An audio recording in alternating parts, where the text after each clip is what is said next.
Merci Madame la Présidente. Madame la Présidente von der Leyen, voilà 6 longues années que l'Union européenne, sous votre présidence, s'est engagée dans une fuite en avant vertigineuse.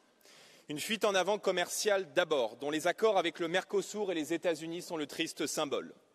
Face à l'Amérique de Trump, vous n'avez pas seulement convenu d'un accord sans contrepartie, vous avez signé la reddition commerciale de l'Europe. Pendant que les autres puissances défendent bec et ongles leurs intérêts, vous avez tous cédé à nos concurrents, nos fermes, nos usines et bien sûr nos emplois. Une fuite en avant financière ensuite. Vous proposez un budget européen en hausse de 86%, tandis que nos peuples sont appelés partout à se serrer la ceinture. Dans le même temps, vous sabotez la politique agricole commune en privant nos agriculteurs de 24% de leurs moyens de survie. S'il y avait là le moindre doute sur la considération que vous portez à nos agriculteurs, celui-ci est désormais levé. Une fuite en avant bureaucratique également. 22 000 textes de normes supplémentaires en 5 ans, 11 nouveaux textes par jour. En faisant de l'Europe la championne du monde de la paperasse, vous punissez nos entreprises en les contraignant à une décroissance qui signera à terme leur disparition.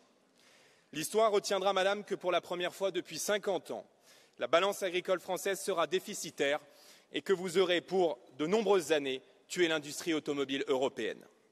Une fuite en avant migratoire aussi, avec le pacte européen pour les migrations qui force les nations, sous peine de sanctions financières, à accueillir toujours plus de migrants dans nos communes.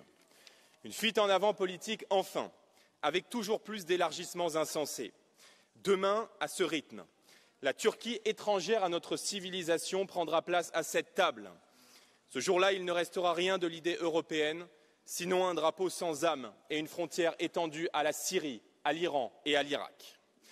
Vous voulez, Madame, en finir avec l'unanimité.